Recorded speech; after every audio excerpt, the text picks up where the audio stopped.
Bicara pagi ini tentang garis keturunan dan meterai Allah dan teofani. Kita baca di Matius 18 ayat 1. Pada waktu itu datanglah murid-murid itu kepada Yesus dan bertanya, siapakah yang terbesar dalam kerajaan surga? Maka Yesus memanggil seorang anak kecil dan menempatkannya di tengah-tengah mereka. Lalu berkata, Aku berkata kepadamu, sesungguhnya jika kamu tidak bertobat dan menjadi seperti anak kecil ini, kamu tidak akan masuk ke dalam kerajaan surga. Renungkan hal itu. Nas yang sering dibaca, nas yang mudah dipahami tanpa Anda perlu pewahyuan. Karena anak kecil memiliki hati yang murni. Amin. Little children. Dan kalau kita tidak memiliki hati seperti anak-anak ini, maka kita tidak layak diperhitungkan bagi kerajaan Allah. Sedangkan barang siapa merendahkan diri dan menjadi seperti anak kecil ini, dialah yang terbesar dalam kerajaan surga. Dan barang siapa menyambut seorang anak seperti ini dalam namaku, ia menyambut aku. Apakah Tuhan Yesus sedang berbicara tentang anak-anak sembarangan? Bagaimana dengan anak-anak yang mengejek Elisa? Apakah anak yang seperti itu yang Tuhan Yesus katakan di sini? Kita baca yang berikutnya, di ayat yang ke-6. Tetapi barang siapa, bahasa Indonesianya menyesatkan, bahasa Inggrisnya often.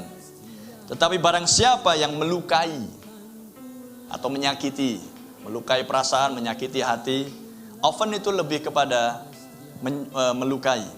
Atau Anda bisa pakai kata yang sama sebagai sebuah tindakan kriminalitas. Often juga dipakai sebagai kata yang sama untuk menunjuk kepada sebuah tindakan kriminalitas. Berarti adalah merusak, merugikan, atau yang seperti itu. Anda lihat di ayat yang sebelumnya. Barang siapa menyambut anak yang seperti ini di dalam namaku, ia menyambut aku. Tuhan Yesus tidak bicara sembarang anak. Sekedar anak kecil kemudian Anda sambut, kemudian Anda mengatakan, aku sudah menyambut Yesus. Ini berbicara tentang anak kecil yang spesial.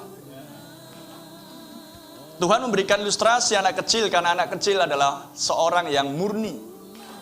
Hatinya murni, hatinya lembut. Hatinya pemaaf dan pengampun. Ya, bisa bertengkar hari ini, gak perlu hari esok, sudah selesai.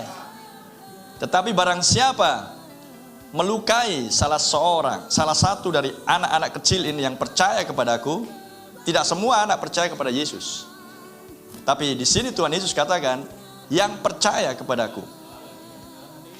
Lebih baik baginya jika sebuah batu kilangan diikatkan pada lehernya, lalu ia ditenggelamkan ke dalam laut. Jangan melukai anak ini. Jangan menyakiti dia.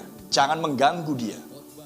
Lihat apa yang dilakukan oleh Ismail terhadap Ishak. Oke? Masih ingat kata-kata itu? Bahasa Inggrisnya adalah jelas, mengolok-olok. Hanya karena mengolok-olok Ishak, anak janji itu, maka keduanya harus dipisahkan. Dan pemisahan ini bukan sekedar pemisahan untuk dipisahkan dari dikasih rumah yang satu di sini, dikasih rumah yang satu, tidak. Dipisahkan sepenuhnya dari perkemahan Abraham. Renungkan semuanya itu. Pisahkan anak ini, karena kulit sekam tidak akan mendapat ahli waris, tidak akan menjadi ahli waris bersama-sama dengan bulir gandum. Wow. Renungkan semuanya itu. Ayat 7. Celakalah dunia dengan segala offenses. Bahasa Inggrisnya juga sama, offenses. Celakalah dunia dengan segala tindakan kriminal. Memang semua tindakan yang mengganggu, kriminal, menyakiti, melukai memang harus ada. Tapi celakalah orang yang mengadakannya. Amin. Ayat 8. Jika tanganmu atau kakimu menyesatkan engkau atau mengganggu, melukai dirimu, Penggala dan buanglah itu, karena lebih baik bagimu masuk ke dalam hidup dengan tangan kudung atau timpang daripada dengan utuh kedua tangan dan kedua kakimu dicampakkan ke dalam api kekal. Amin. Lebih bagus Anda dengan tubuh yang sakit tapi jiwamu sehat, maka Anda akan ke surga, daripada tubuhmu sehat walafiat tapi jiwamu sakit, Anda tidak akan pernah mencapai tempat yang mulia tersebut. Ayat 9. Dan jika matamu menyesatkan atau melukai atau mengganggu engkau, cungkilah dan buanglah itu, karena lebih baik bagimu masuk ke dalam hidup dengan bermata satu daripada dicampakkan ke dalam api neraka dengan bermata dua. Renungkan semuanya itu. Yang satu berbicara tangan bicara pekerjaan, yang satu bicara mata bicara melihat. Dan jika penglihatan Anda tidak benar, pekerjaanmu tidak benar, maka tidak ada tempat bagi orang yang demikian di dalam kerajaan sorga. Ayat 10. Ingatlah, jangan menganggap rendah seorang dari anak-anak kecil ini, karena aku berkata kepadamu. Nah, ini anak yang dimaksudkan. Inilah anak kecil yang dimaksudkan oleh Tuhan Yesus. Jikalau kamu menyambut anak kecil, amin, maka kamu sudah menyambut aku. Anak kecil yang seperti apa? Yang percaya kepada firman-Ku. Dan lihat, ada malaikat mereka, ada malaikat-malaikat anak-anak kecil ini. Di mana? Di sorga. Yang selalu memandang wajah Bapakku yang di sorga. Karena anak manusia datang untuk menyelamatkan yang hilang. Pastor Branham mengatakan bahwa anak-anak kecil yang memandang wajah Bapa yang di sorga adalah teofani Anda. Amen. Itulah anak-anak kecil yang dimaksudkan. Memiliki hati yang lembut, memiliki hati yang mudah untuk dibentuk, memiliki hati yang mudah untuk diajar dan lain sebagainya. Amen. Yang percaya kepada firman yang tersingkap, itulah teofani Anda.